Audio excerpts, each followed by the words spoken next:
السلام علیکم ورحمۃ اللہ تعالی وبرکاتہ نحمدہ ونصلی علی حبیبہ الکریم اما بعد فاعوذ باللہ من الشیطان الرجیم بسم اللہ الرحمن الرحیم۔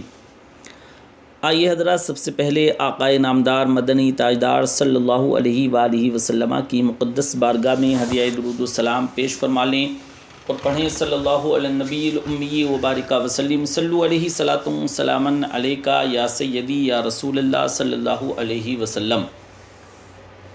سب سے پہلے تو تمام احباب کو میں عرس اعلیٰ حضرت کی مبارکباد دینا چاہوں گا۔ 102 عرس اعلیٰ حضرت ہے، تو تمام احباب کو اللہ کریم عرس اعلیٰ حضرت بہت بہت مبارک فرمائے۔ اور اس کے ساتھ ساتھ میں یہ عرض کرنا چاہوں گا کہ تمام احباب اپنے اپنے گھروں میں فاتحہ خوانی، قرآن خوانی وغیرہ کا اہتمام فرمائیں اور ایصال ثواب کریں کہ جس کا ڈنکا عرب میں بجا ہے وہ بریلی کا احمد رضا ہے۔ جس کا ڈنکا عرب میں بجا ہے وہ بریلی کا احمد رضا ہے۔ اعلیٰ حضرت امام اہل سنت علماء مدینہ کے جھرمٹ میں۔ حضرات، مدینہ طیبہ میں آپ کی حاضری سے پہلے ہی آپ کے علم و فضل کا شہرہ اور سچے عشق کا چرچا پہنچ چکا تھا۔ مکہ شریف میں اعلیٰ حضرت حاضری مدینہ کے لیے بےتاب تھے، لیکن آپ کو سخت علالت بخار میں سفر کرنا منع تھا، اور یہاں علماء مدینہ اس عاشق رسول نائب مصطفیٰ صلی اللہ علیہ وآلہ وسلم کی ملاقات کے لیے بے قرار ہو کر آپ کی آمد کا سختی سے انتظار فرما رہے تھے۔ شیخ الدلائل حضرت علامہ مولانا شاہ عبد الحق مہاجر مکی علیہ الرحمہ کے مخلص شاگرد حضرت علامہ مولانا کریم اللہ مہاجر مدنی کا بیان ہے۔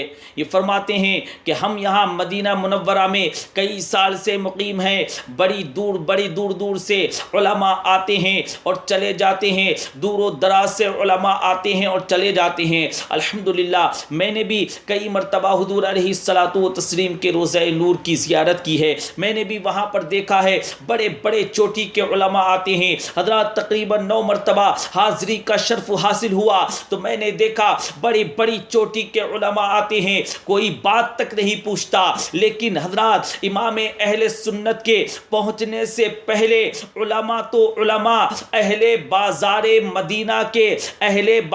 مدینہ کے لوگ تک آپ کی زیارت و ملاقات کے مشتاق تھے۔ یعنی علماء کو چھوڑ کر بھی وہاں مدینہ منورہ کا جو بازار ہے، مدینہ الرسول کا جو مارکیٹ ہے، اس مارکیٹ کے لوگ بھی آپ کی زیارت کے مشتاق تھے۔ اور آخر کار جب بریلی کے یہ امام عشق و محبت کی مدینہ منورہ میں حاضری ہوئی اور آمد کی خبر ہر طرف پھیلی تو صبح عشاء تک آپ کے پاس علماء مدینہ کا ہجوم رہتا تھا۔ تو علماء مدینہ کا ہجوم آپ کی بارگاہ میں رہا کرتا تھا۔ ملاقات و زیارت کرنے والوں کی بھیڑ 12 بجے رات تک سے پہلے ہٹنے کا نام نہ لیتی تھی، یہاں تک کہ اگر کسی کو تنہائی میں امام اہل سنت مجدد دین و ملت سے ملنا ہوتا تو وہ آدھی رات کے بعد ہی مل سکتا تھا آپ کے ساتھ، وہ آدھی رات کے بعد ہی مل سکتا تھا آپ کے ساتھ خلوص و عقیدت میں۔ اہل مدینہ منورہ کے حضرات، اہل مدینہ منورہ کے حضرات کرام نے باشندگان مکہ معظمہ سے زیادہ حصہ لیا۔ شیخ الدلائل حضرت علامہ مولانا سید محمد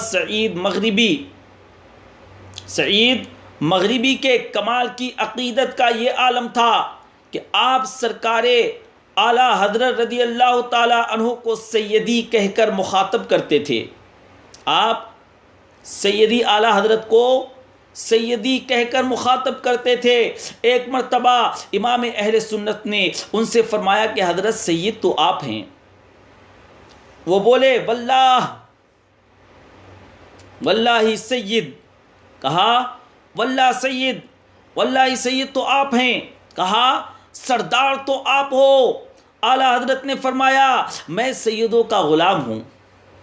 کہا میں سیدوں کا غلام ہوں. انہوں نے فرمایا یوں بھی سید ہوئے ہیں. حضرات سید عالم صلی اللہ علیہ وآلہ وسلم ارشاد فرماتے ہیں مولا القومی منہم، قوم کا آزاد شدہ غلام انہی میں سے ہے. مدینہ طیبہ کے نہایت جید و خاص الخاص علماء آپ سے بڑی محبت و خلوص سے پیش آئے. شایان شان آپ کا اکرام و اعزاز فرمایا. حقیقت یہ ہے کہ جو مرد مومن پیارے مصطفیٰ صلی اللہ علیہ وآلہ وسلم کی عزت و عظمت پر اپنی فانی زندگی قربان کر کے فنا فی الرسول کی منزل پر پہنچ جاتا ہے تو حضرات یاد رکھیے گا پھر بارگاہ رسالت صلی اللہ علیہ وآلہ وسلم سے اس کو وہ اعزاز نصیب ہوتا ہے کہ امت کے بڑے چھوٹے سب اس کے آگے جبین احترام کو جھکا دیتے ہیں. حضرات مکہ معظمہ کی طرح مدینہ منورہ کے علماء اعظام نے بھی امام اہل سنت سے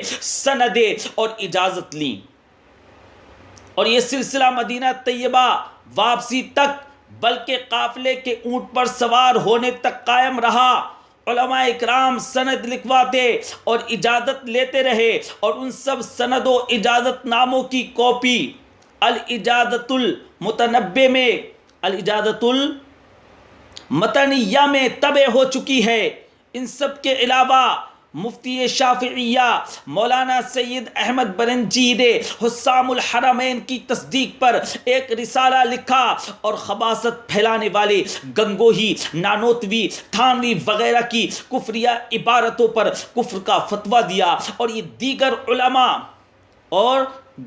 علماء نے اعلیٰ حضرت کی اسی خدمات کو نقل کر کے آگے بڑھاتے رہے اور جو بھی علماء مدینہ منورہ کی حاضری کو پہنچتے مولانا کریم اللہ ان کی خدمت میں دولت المکیہ اعلیٰ حضرت کی لکھی ہوئی کتاب پیش کرتے. میرے پیارے احمد رضا فجزاہ اللہ تعالی خیرا کثیرا جو سنیت کی شان ہے، جو قوم کا امام ہے، نبی کا جو غلام ہے رضا اسی کا نام ہے، نبی کا جو غلام ہے رضا اسی کا نام ہے، جو رضویوں کی جان ہے،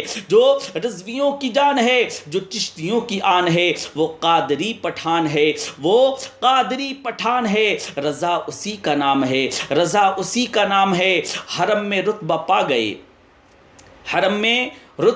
گئے زمانے میں جو چھا گئے یہ کس کا فیض عام ہے رضا اسی کا نام ہے. اللہ تبارک و تعالیٰ کی بارگاہ میں دعا ہے کہ میرے اس بولنے میں جو بھی لغزش آئی ہو رب قدیر اپنے حبیب لبیب صلی اللہ علیہ وآلہ وسلم کے توسل اس کو معاف فرمائے اور ہم سب کو سننے سے زیادہ عمل پیرا ہونے کی توفیق رفیق مرحمت فرمائے. آمین بجاہ النبی الامین صلی اللہ علیہ وسلم.